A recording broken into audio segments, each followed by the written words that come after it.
ગુજરાત 18 લાઈવમાં આપનું સ્વાગત છે। વડોદરાની હોટેલ સૂર્યા પેલેસ ખાતે વડોદરા મીડિયા ક્લબની સ્થાપના કરવા અંગે બેઠક યોજાઈ। શિક્ષક દિનના પવિત્ર દિવસે વડોદરાના પત્રકારોએ સંગઠનની તાકાત બતાવવા માટે વડોદરા મીડિયા ક્લબની સ્થાપના કરવાનું નક્કી કર્યું છે।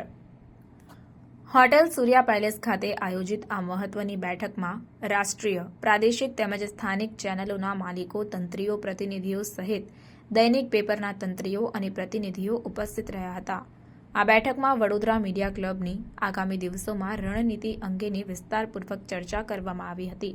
અત્રે ઉલ્લેખનીય છે કે છેલ્લા કેટલાય સમયથી રાજકીય દબાણને વશ થઈને મીડિયાને અકારણ ટાર્ગેટ કરવામાં આવે છે। તેને અનુલક્ષીને વડોદરા મીડિયા ક્લબની સ્થાપના અનિવાર્ય બની ગઈ હતી। વરિષ્ઠ પત્રકારોએ વડોદરા મીડિયા ક્લબનો ધ્યેય સ્પષ્ટ કરતા જણાવ્યું હતું કે જીવના જોખમે રિપોર્ટિંગ કરીને સમાચારો એકત્ર કરીને દર્શકો અને વાચકો સુધી પહોંચાડતા પત્રકારો ફિલ્ડ પર તંત્રના અધિકારીઓના દમનનો ભોગ બને છે, જે સામે તેમને કવચ પૂરું પાડવામાં આવશે। આગામી દિવસોમાં શહેરના નામી વકીલોને પણ વડોદરા મીડિયા ક્લબ દ્વારા એમ્પેનલ્ડ કરાશે, જેથી કરીને પત્રકારો સામે કિન્નાખોરી રાખીને થતી ફરિયાદ સામે ન્યાયિક લડાઈ લડી લેવા માટેની સહમતિ દર્શાવવામાં આવી હતી। વડોદરા મીડિયા ક્લબ દ્વારા આયોજિત આ બેઠકમાં મોટી સંખ્યામાં પત્રકારોએ ઉપસ્થિત રહીને પોતાના મંતવ્યો રજૂ કર્યા હતા। વડોદરા મીડિયા ક્લબ દ્વારા પત્રકારોને પોતાના અધિકારો અંગે જાગૃતતા આવે તે માટે સમયાંતરે વિવિધ વિષયોના નિષ્ણાતો દ્વારા પ્રશિક્ષિત પણ કરવામાં આવશે, તેમ જણાવ્યું હતું। એક મર્યાદા હશે બધાની ભાષા તમે જ્યાં છો ત્યાં કેટલાક સાહેબ અહીંયા ઈચ્છતા પણ હશે, પણ કદાચ મર્યાદા હશે, એવી મર્યાદા મારે પણ છે।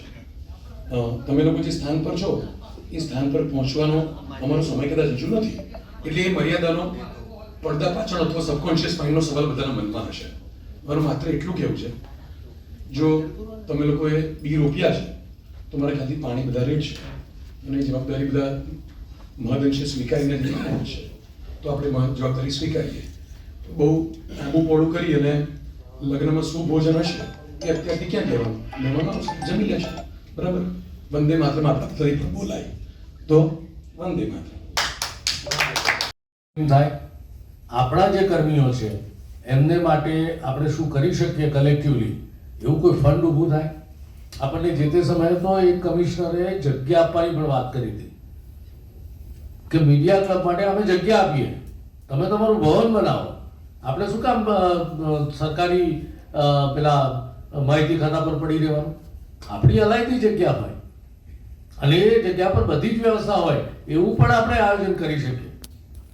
આ શહેર ભલે મધ્યમ વર્ગીય શહેર છે, પણ અહીંયા આપણને મદદ કરનારા પણ મળશે, જે ખરેખર સહૃદયી માણસો છે અને એમને પણ લાગે છે કે શહેર માટે કંઈક થવું જોઈએ, એવા આપણને મદદ કરશે।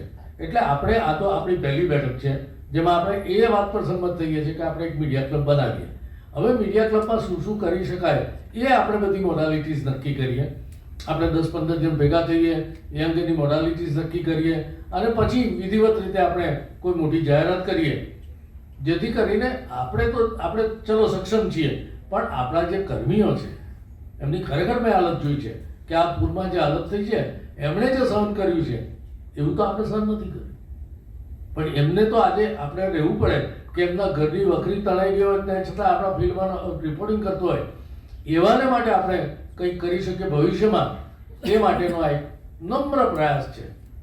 એટલે હું માનું છું કે આ અંગે આગળ આપણે વધીએ, જો બધાની સંમતિ હોય તો ફરી એકવાર મળીશું 10 જણ અને એમાં નક્કી કરીએ કે આપણે પહેલાં તો એક ગ્રુપ બનાવીએ કે જે ગ્રુપ આખું નક્કી કરે કે કઈ મોડાલિટીઝ હોય, 2-3 મીડિયા ક્લબના બી સંપર્ક કરીએ અને એ લોકો શું કરે છે એની પણ જાણકારી મેળવીએ। દિલ્હીની મીડિયા ક્લબ છે એની પણ આપણે એની સાથે પણ સત્સંગ કરીએ અને એ લોકોને પણ બોલાવીએ, તો મને લાગે છે કે વડોદરામાં મીડિયાનું એક સ્ટ્રોંગ એસોસિએશન ઊભું થશે અને વારંવાર થતા અપમાન અને વારંવાર થતા આવા વિન્ડિક્ટિવ એક્શનથી આપણે એની સામે ઊભા રહી શકશું।